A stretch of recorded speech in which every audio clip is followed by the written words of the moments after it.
আজকে আমি আমার হাতের রান্না শেয়ার করে থাকবো আপনাদের সাথে। জানি না কার কাছে কেমন লাগে, যারা যেখান থেকে দেখছেন অবশ্যই যদি ভিডিওটি ভালো লেগে থাকে আপনারা আমাকে বেশি বেশি কমেন্ট করে উৎসাহ দিবেন, যেন আমি আরও বেশি ভিডিও বানাতে উৎসাহ পাই।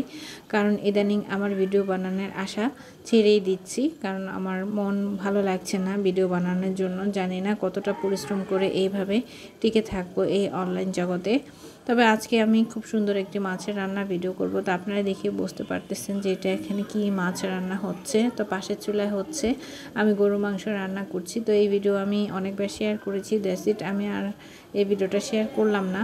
এখন হচ্ছে রুই মাছ, যেহেতু শীতের মধ্যে এই রুই মাছের রান্নাটা কিন্তু অনেক মজার হয়, বিশেষ করে টমেটো ধনিয়া পাতা দিয়ে রান্না করলে অনেকটাই মজার হয়ে থাকে। তো এখানে আমি রুই মাছগুলি খুব ভালো করে প্যানটা গরম করে নিয়েছি, এরপরে তেল দিয়েছি। তেলটাও খুব ভালো করে রাগ গরম করে নিতে হবে, তা না হলে মাছগুলি অবশ্যই লেগে যাবে।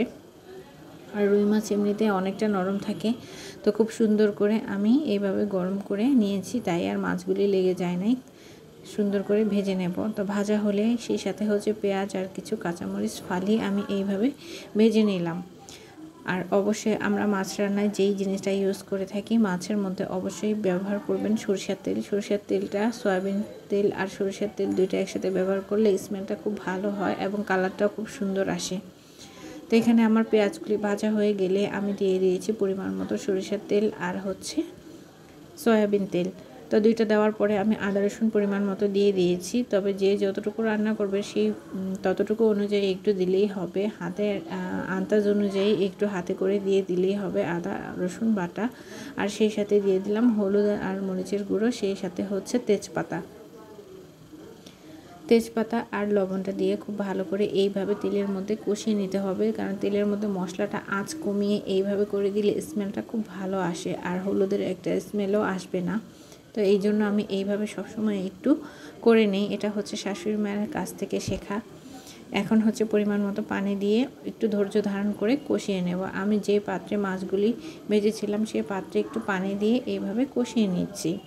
তো বন্ধুরা অবশ্যই আপনারা যারা যেখান থেকে দেখছেন আমার ভিডিওতে যদি অ্যাড আসে, অ্যাড সহ কেউ ভিডিওটি স্কিপ করবেন না, সবাই অ্যাড সহ আমার ভিডিওটা দেখার সুযোগ করে দেবেন এবং যারা যেখান থেকে পারবেন অবশ্যই শেয়ার করবেন। আমি এখানে আলু দিয়ে রান্না করব, আলু আর হচ্ছে ফুলকপি। ওই যে বলছিলাম যে শীতের সবজি দিয়ে রান্না করব, এখানে আলু আর আলুটা যখন অনেকটা হয়ে আসছিল তখন আমি এইভাবে করে মাছের সাথে কপিটাও দিয়েছি। কপিটা হচ্ছে আমার অনেকটা সেদ্ধ করে নিয়েছিলাম আমি, আর এখানে পরিমাণ মতো ঝোলটাও দিয়ে দিব।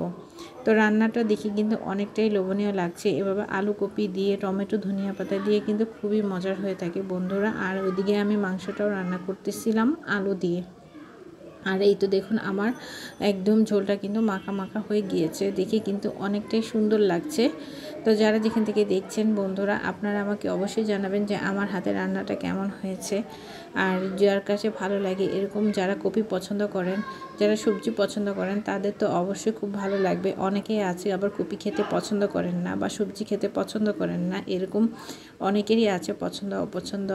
তো এখানে হচ্ছে আমার যখন রান্নাটা অনেকটা হয়ে গিয়েছিল আমি এখানে জাস্ট জিরে গুঁড়া দিয়ে আর এখন টমেটোগুলি খুব সুন্দর করে এভাবে দিয়ে দিয়েছি দানাগুলি ছাড়িয়ে, আর সেই সাথে এখন হচ্ছে ধনিয়া পাতা দেব। তো রান্নাটা কিন্তু অনেকটাই সুন্দর লাগছে, বিশেষ করে আমার কাছে ভীষণ ভালো লাগছে দেখতে। জানি না আপনাদের কাছে কেমন লাগছে। তো বন্ধুরা অবশ্যই যারা এতক্ষণ ধৈর্য ধারণ ধরে সম্পূর্ণ রান্নার ভিডিওটা দেখেছেন আপনারা, আমার কাছে খুব ভালো লাগছে, তাদেরকে আমি অনেক অনেক ধন্যবাদ দিই। এবং সম্পূর্ণ ভিডিও আপনারা সবাই দেখার চেষ্টা করবেন। আমি প্রতিদিনই 3টার দিকে লং ভিডিও আপলোড করে থাকি বন্ধুরা।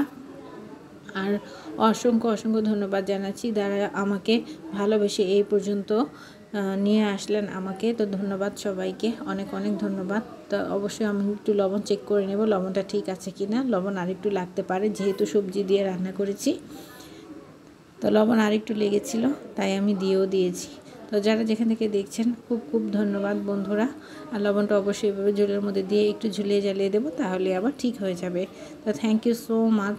আর অবশ্যই সবাই কমেন্ট করবেন কেমন হয়েছে আমার হাতের এই রান্নাটা। ধন্যবাদ সবাইকে।